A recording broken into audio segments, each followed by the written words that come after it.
What's happening, guys? Sam Adams here, and welcome to a brand new episode of Caffeinate today for April the 15th of 2019. My name is Samuel Adams, and welcome to today's show. Of course, for those that are brand new to the program, this is a daily gaming news podcast in which I bring you the hottest gaming news from around the industry, and I pack it up in one tight, neat little podcast for you to enjoy at your leisure. And today we have some pretty big news to break down, because over the weekend, a lot of entertainment news in general came out about Star Wars. Of course, we saw the first trailer for the Rise of Skywalker, the official title for Episode 9, but in the gaming realm, we finally saw the unveiling of Star Wars Jedi Fallen Order, along with a release date of November the 15th. So we will talk more about what's happening over there behind the scenes at Respawn and the game that they are bringing to the table. Another report has suggested the Microsoft Xbox One S All Digital is going to be officially revealed this week, perhaps even tomorrow, April the 16th. Epic Games hires Infinity Ward and Respawn co-founder Jason West, which is a pretty exciting story for those that are fans of Epic Games and for fans of the future of Epic itself. Sony blocked character transfers between platforms in Destiny 2, that is according to a report, which we will talk about for a brief moment. Sony automatically replaces PSN IDs it now deems offensive. Streaming karaoke game Twitch Sings, a free streaming karaoke game, I will say, is now live for everyone to take advantage of. And on top of that, an actress has teased the existence of Horizon Zero Dawn's sequel. It's something we all knew was coming, but hey, it's nice to know that it is actually happening. And all thanks to a small leak from a small live stream from an actress. And those are the stories for today's show. Again, the show is hosted live 5 days a week, Monday through Friday on twitch.tv/TheSamuelAdams, but it's then taken down and put up on podcast services around the world as well as YouTube. But without further ado, let's go ahead and start breaking down the hottest gaming news of the day. Respawn's Star Wars Jedi Fallen Order arrives November the 15th, and it is a single-player game telling the story of a Padawan on the run. And I will say that going into the reveal, nobody was really sure what to expect. Of course, everybody was sure of the fact that it would not be a multiplayer game, but we didn't know quite how good this would look, because it does look oh so good. Respawn has pulled back the curtains on Star Wars Jedi Fallen Order after months of teases. A single-player game is now due to launch on November the 15th and follows Cal Kestis, a Padawan trying to survive Emperor Palpatine's command to execute the Jedi, including the Inquisitors hunting the last remnants of the once Great Order. He starts as a scrapper trying to keep his head down, but he's invariably roped into a larger story and learns his importance to embrace the Force powers instead of keeping them suppressed. The company has not shown off gameplay just yet. However, it's teasing an innovative combat style with melee combos and, of course, lightsabers as well as force powers. You will also need to rely on some acrobatics to counter enemies and solve the puzzles in your way. There will be a mix of new and iconic places, equipment, and foes, including purge troopers that help the Inquisitors investigate the Jedi. It should be available for PC, PS4, and Xbox One, but Respawn is eager to avoid the pitfalls that have clouded EA's earlier Star Wars titles. This is a strictly single-player game, and there are no microtransactions. You will not be goaded into buying new skins for Cal or your droid, BD1 if you are curious. It's a bit of a departure for Respawn, given its reputation for multiplayer-first games like microtransaction-laden Apex Legends, but then Titanfall 2 is widely considered a cult hit for its storyline, and that strong pedigree bodes well. But again, the game itself is coming out on November the 15th and is without a doubt already poised to be one of the biggest games of the holiday season, because people love Star Wars games. And although there has been a plethora of Star Wars content in every field of entertainment over the past couple of years, we haven't had a genuinely good single-player Star Wars game in quite some time. In fact, the last one that I could consider a successful, good single-player Star Wars game would probably be the Unleashed franchise, which came out towards the beginning of the PS3 lifecycle, and since then we haven't really had any kind of definitive single-player Star Wars experiences. But Jedi Fallen Order is in the right hands. Respawn does some incredible work when it comes to single-player games. Of course, Titanfall 2 did have a pretty good story, but it looks like they have taken what they learned and are taking that to the next level with Jedi Fallen Order. It looks phenomenal. And of course, the trailer is up now. If you did want to check it out, I checked this morning. It is now at #1 on trending on YouTube, and for good reason, because it looks absolutely fantastic. This is probably I would go so far as to say within my top 3 games that I'm excited to see for the rest of 2019, because I'm not necessarily an avid Star Wars fan. I'm not somebody who lives and breathes all of the movies, all of the comics, all of that stuff, because there are some people out there that get incredibly into the Star Wars universe, and I am one of the people that appreciates it, but I'm not necessarily infatuated with it. For instance, I haven't seen all of the newest movies, but I love the original trilogy. I'm that kind of guy. Even with my entry-level interest in Star Wars, I would say this looks so freaking good. So with that being said, that was just one of the pieces of info that came out of the Star Wars celebration over the weekend. But exciting times to be a fan of Star Wars, without a doubt, with Episode 9 coming out this year as well. Now, if you did need a new console to play Jedi Fallen Order on, you might be in the market for an Xbox One S, and if you don't mind buying digital, you might be in the market for an Xbox One S all digital, because it's officially getting revealed this week, according to a rumor/report. Pre-orders are rumored to open on the 16th of April, which, for those doing the quick math, that's tomorrow. Also, that's not math. Another day, another rumor about Microsoft's diskless Xbox One S, and this time we have reports of an imminent announcement. That's a tongue twister. The most recent rumor, this time originating from German site WinFuture via Engadget, confirms prior report that the digital game-only console will arrive on May the 7th, complete with 3 of Microsoft's biggest games already preloaded: Minecraft, Forza Horizon 3, and Sea of Thieves. It also shares new images of the Xbox One S all-digital console, which again, for those that might have missed the earlier reports on this, it looks like an Xbox One S, but literally somebody has photoshopped out the disk drive from the front. There is little to no difference in design of this console. I want to make that very clear. It is not thinner. The only thing that is changed is the fact that it has no disk drive. And on top of that, the price hasn't changed much either, which we'll dive into momentarily. The latest report, however, purports the system will be unveiled this week, possibly on the 16th, and with a view to shipping on the 7th of May, as previously reported. It also confirms the system will come with a single wireless controller, a 1TB hard drive, and reportedly retail for roughly about $260. Digital Foundry's Richard Ledbetter gave his own thoughts on a potential diskless version of the Xbox One a little while back, noting that while it may not appeal much to the core gamer, he sees it as a perfect companion for Microsoft's value-laden digital-based Game Pass service, which is something I can agree with as well. And so, again, we are looking at a potential release date of May the 7th. We are looking at a potential price point of around $260. Now, the confirmed retail price, or at least the confirmed via this report retail price, is about €230, or about 200 pounds. So, with those measurements of value being given, is it adding up to what you are actually getting? Is the price worth the product? And for me, this has to be $200. This cannot be any more than $200 because of the fact that you need to show people that this is something that is an accessible model of the Xbox One S, and it's something that they can get on an entry-level kind of way.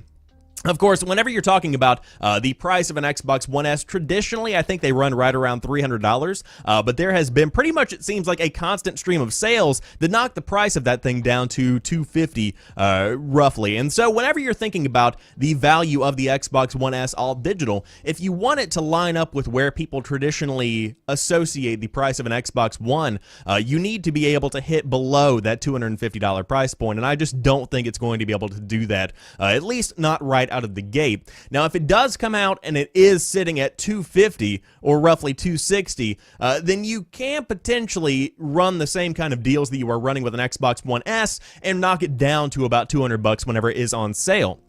So now let's say in a hypothetically perfect world, this thing is going to be coming out of the gate, and let's say these reports are wrong and it is $200. This is a big deal nonetheless, because a lot of people are entry-level gamers. If you're listening to this podcast, you probably are not one of them, but if you happen to be somebody who is, this is a fantastic opportunity to get in on Microsoft's ecosystem and to really get your foot in the door when it comes to the gaming space and the gaming culture, because with Xbox Game Pass, you get access to pretty much every big Xbox One game that you need, on top of some pretty good games that are not necessarily just Xbox exclusives. And so when you're thinking about what value the Xbox One S all digital brings to the table, it's not necessarily your end-all be-all best gaming console ever, but it is a console that is accessible, it's one that is affordable, and it's one that can definitely be something that fits the needs of those that might not have, you know, incredibly extensive needs.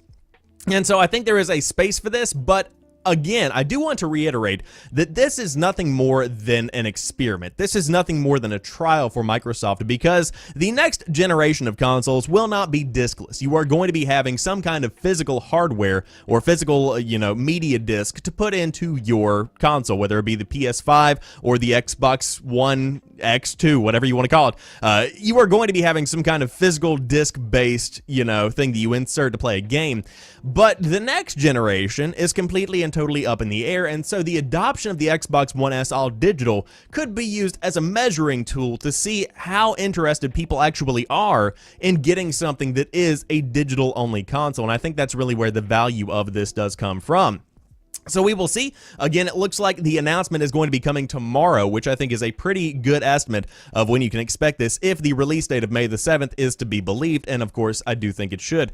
So we will see what exactly this entails tomorrow, and again, that price point could be off, but I think that pretty much everything we have heard so far is right on track to what I would expect from Microsoft, but again, that $260 roughly price point, that's a little high for that. That's just a little high, especially considering the age of the Xbox One at this point, because the console generation is beginning to fade, both PS4 and Xbox One S, and so there's no point in releasing a console that's this. I don't know. It's a weird move, but again, very much so an experiment, and one that is likely to be discounted within the next couple of weeks. But let's go ahead and talk about the Epic Games hiring of Jason West, because this is a pretty big deal for those that are old school fans of old school Call of Duties. Now, West, of course, helped turn Call of Duty into one of the biggest video game series of all time.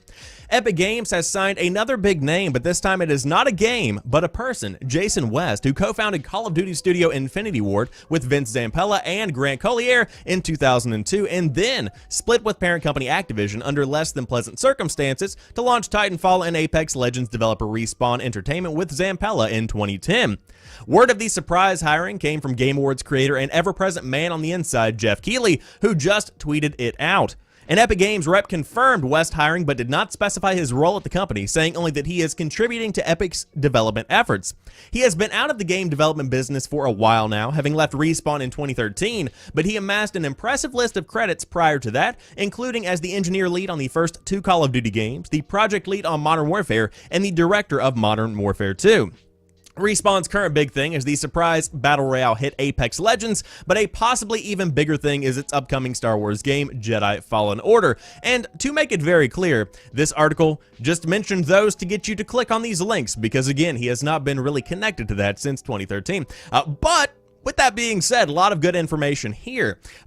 Exciting times, because again, he is a man that helped turn Call of Duty into the worldwide sensation, the famous franchise that it is today. And whether you're in the gaming industry actively or whether you've taken a step back, that is nothing that should be, you know, thrown to the curb, so to speak. That's a big deal. And to be the director of Modern Warfare 2, what many people consider to be the best Call of Duty of all time, is something that should definitely be applauded, and something that is very exciting for those that are fans of Epic Games and for Epic Games itself.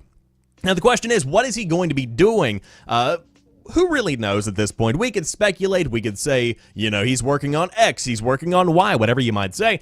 My hope is that he is working on some kind of first-person shooter that is going to have the potential to be the next Call of Duty. That's what I would love to see, because Call of Duty is in a weird spot right now. Battlefield is also in a weird spot, but when it came to Battlefield 5 versus Black Ops 4, I think that we can all definitively say that whether you are a Battlefield guy or a Call of Duty guy, both games are, without a doubt, not exactly high points of either franchise. And so I think that to be able to have a new idea brought with the funding available from Epic Games to publish and to develop a big first-person shooter, will potentially not only bring a new game into the limelight, but also, you know, kind of push the guys behind the scenes at COD and push the guys behind the scenes at Battlefield and say, hey, there's actually some competition. Let's get going, like that kind of thing. And so to be able to bring some competition in via Jason West, I think that would be a fantastic move. But on top of that, he could very well just be some kind of, you know, director of some kind of game. He could just very well be working on the back end of something. Who knows what he's actually doing? But without a doubt, a big name to have on your team, and one that is very exciting for those of us that are fans of Epic Games, because I think there is a lot of potential behind the scenes of the Fortnite company. Of course, they've done many other things in the past, but now they are primarily known as the Fortnite company. However, let's talk about another big game, Destiny 2, because one of the biggest features that people have been wanting for a very long time is character transfers between platforms, but that did not happen in D2. Apparently because of Sony. Sony is reportedly responsible for more than locking... Excuse me, what? Sony is reportedly responsible for more than locking certain Destiny... Oh, okay, I understand. Full sentences here, Sam. Full sentences. Sony is reportedly responsible for more than locking certain Destiny 2 content to the PS4. Of course, in reference to its timed exclusivity for stuff like the weapon that we talked about last week. Destiny 2 was the first game in the series to come to PC. This was a big deal for obvious reasons, but one question was on everyone's mind at the time. Will we be able to bring our console characters to PC? Because a lot of people wanted to play the game on PC. While it's true that Destiny 2 essentially started everyone off from scratch, the PC version did not launch day and date with consoles, so many had already invested dozens of hours into the console version and were hoping they won't have to start over on PC. It turns out Bungie too wanted the feature, specifically before the launch of Forsaken, but Sony would not allow it. On the latest episode of Kotaku's Split Screen podcast via Reddit, Jason Schreier revealed that Sony blocked character transfers between platforms because it wanted people to associate Destiny with PS4. That is certainly unfortunate for Destiny players, but it's not the first time Sony's refusal to enable a feature has hurt players everywhere. The platform holder famously blocked crossplay in Fortnite and other games for months, until eventually allowing it on a case-by-case basis. Though games like Fortnite do support crossplay with PS4 today, smaller games do not get a similar treatment, leading many devs to simply disable the feature on PS4. But now that Bungie is fully in control of Destiny, we do hope the situation will change, even if only for platforms other than the PS4. And so, incredibly interesting story here, and I do want to make it very clear that they used the term revealed for what Jason Schreier said on the Split Screen podcast. I believe that he actually said he had heard from sources on the inside, so this is nothing that has been definitively confirmed. I want to make that distinction because it's easy to say, hey, this has been revealed, or this has been rumored, or I heard this, something along those lines. So let's go ahead and approach this from the perspective of speculation. This sounds completely and totally believable. Sony is a company that blows my mind because every other company is beginning to embrace each other. Xbox and Nintendo, perfect example. You are seeing Xbox and Nintendo work to bring good experiences, quality experiences, better internet infrastructure and connectivity to everyone. That is what the goal is at this point in the game. Meanwhile, you've got Sony and PlayStation back here living in 2005, where the console wars are still ravaging the gaming space.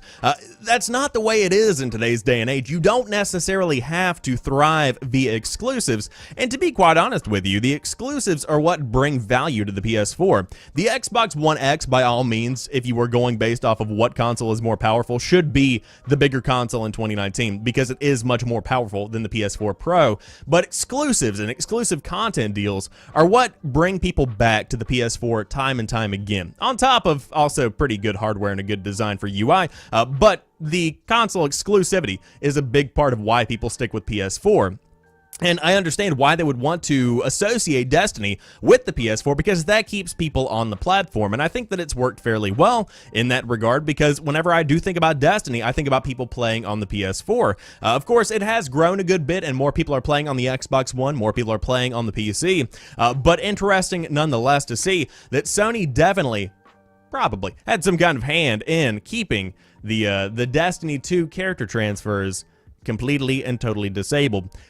Again, I do want to reiterate, this is a feature I would love to see because I know there are a ton of people who would absolutely take advantage of this. The game runs better on PC. The game is better on PC. It is a fantastic experience on PC, but again, when you've put, let's say 100 hours into the game on PS4 and you've been grinding away on your Guardian, why would you want to start over? I mean, a lot of people do, but why would you want to start over if you could avoid that? And something I think should definitely be looked into going into the next generation of consoles. And on top of that, the next generation of Destiny games, Destiny content, whatever you want to call it. Very exciting times ahead. But right now, disappointing to see their take on that. However, of course, last week we did get some pretty good news from PlayStation that you can finally change your PSN ID. As one user on Twitter said, "Thank God it's finally 2008, but Sony has automatically replaced PSN IDs it deems offensive." Or at least it automatically replaces them when you do make them, and you'll get a placeholder name instead. When Sony finally allowed PSN Online ID changes, it mentioned that you could revert to your old ID as long as it didn't violate the terms of service, but what if your existing name runs afoul of the rules? We now know what will happen. If you choose an ID that Sony deems offensive, such as swearing or bigoted language, it'll automatically assign you to a temporary alias, temp XXXX, where the X's are numbers and ask you to choose something more civil. Although that sounds harsh, it's much gentler than what Sony did before the name changes were an option. It would outright ban people who chose offending names. Imagine getting banned for that. There may be some side effects. You can keep or revert to the temporary ID if you like, which raises the possibility of users flaunting their temp IDs out of a warped sense of pride. And even so, this could be helpful for gamers looking for a chance to correct their youthful follies. Indeed, it was a fantastic opportunity to correct my youthful folly. But if you did want to change your PSN ID, again, that is live. We talked about that last week. However, good to hear that they are not banning people for being immature, I suppose is the best way to put it, but what a strange policy that is. Oh, you chose a username that is offensive. Let's not warn you about that. Let's just ban your account. Okay. A lot of reasons they might do that, but none of which are good. So, glad to hear that is no longer the case, and now you, yes you, temp1267, you can be perfectly and totally safe with your terrible username. Now let's talk about this actress teasing the existence of Horizon Zero Dawn's sequel. When Horizon Zero Dawn released a few years ago in 2017, the new IP from the makers of Killzone shocked and delighted players to the tune of 10 million copies. It would be absolutely no surprise to find out that the game is getting a sequel, and thus it's absolutely no surprise to hear it be teased through one of the actresses involved in the first game. According to a post on Reddit, a fan at the Star Wars Celebration talked to actress Janina Gavankar. I believe I said that name correctly. You would know her if you saw her. I believe she was the main character or one of the main characters in Star Wars Battlefront 2's campaign, who most players might remember as the protagonist of Star Wars Battlefront 2's single-player campaign. There you go. Read, Sam, read. Gavankar also played the character Tatai? Sure, in Horizon's Frozen Wilds DLC, which prompted the fan to thank her for getting them into the game by talking about it. "Just wait until you see the sequel," Gavankar replied in a now-removed Twitch clip. "You're gonna die. I know some secrets. You're gonna die." I said that very menacingly. It was not said that menacingly on stream. The clip is mirrored here if you did want to watch it via the link down below. Which, I mean, of course, they are making a Horizon 2. I would be shocked if that game weren't greenlit before Horizon finished development, but it was definitely greenlit by the time the DLC was out. For me, the author says, the real question is where the sequel will land. With most rumors of next-gen systems landing in 2020 and Horizon almost certainly not being announced and releasing this year, could it be a PlayStation 5 title? Perhaps like The Last of Us on PS3, a game with intentions to bring forward a generation. For me, and my own personal opinion, I think this is going to be a PlayStation 5 launch title, if not that, one that releases shortly after. That just kind of makes sense. Of course, PlayStation is driven by these narrative first-person story experiences. That's what people love, these big AAA games that are only found on PlayStation, and that's really where the company sees its strength. Think about the biggest PS4 games in 2018. You have God of War and Spider-Man. Those are the two that come to my mind, both of which are two of the biggest games in the console space in 2018. And so to see them embracing that going into the next generation of consoles would not be shocking. To see them really emphasizing stuff like Horizon Zero Dawn, like a Killzone, which of course we heard rumors about last week with the multiplayer team beefing up over there behind the scenes at the Killzone developer. I would love to see more of this kind of content come, because Horizon Zero Dawn was a beautiful game. It was one that was well done. It was one that had a genuinely good narrative, and of course one that was graphically stunning. And so when you have all of these elements coming together, I think that's when you can get a pretty good game, and especially if you are able to take the world of Horizon and use next-gen tech to emphasize every little nook and cranny and to really create just this beautiful in-depth experience.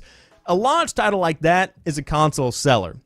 And I think that's what you could have with a Horizon Zero Dawn sequel, perhaps Horizon Zero Sunset.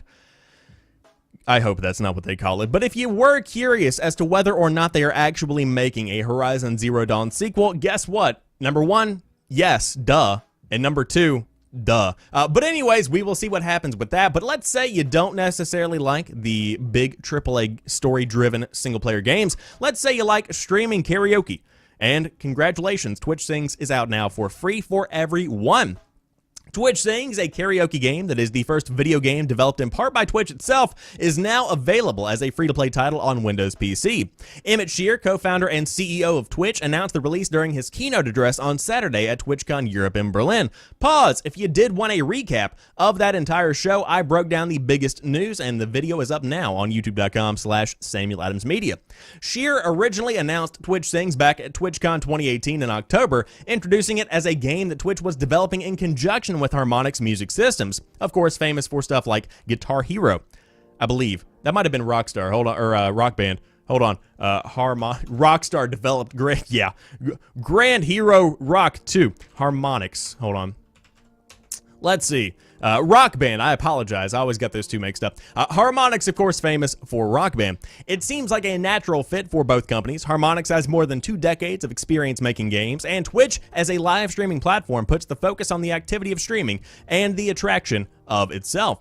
Of course, Twitch is not just for streaming video games. There are plenty of other categories and whatnot, but I will say Twitch Sings is a fantastic way to engage with a community. Just before this show went live, I was actually watching Retro Gaijin, I believe that's how you pronounce his username, stream some Twitch Sings, and he was killing it, number one, as always. But it's a fantastic way to see people just, number one, completely and totally fail at karaoke, but number two, assuming the person has skill, absolutely kill it at karaoke. It's a good time.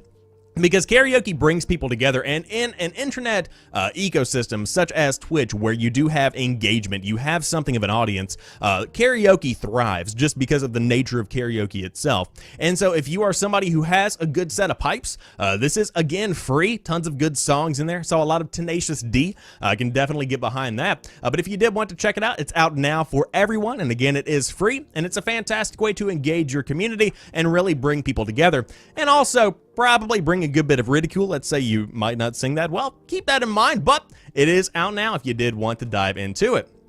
But that rounds out today's episode of Caffeinate. Of course, if you enjoyed today's show, be sure to drop me a like down below if you are watching the YouTube version of the show. If you are joining me live, I appreciate you being here. And the show is hosted 5 days a week, Monday through Friday at 7 a.m. Eastern Time, if you did want to check it out on twitch.tv/TheSamuelAdams.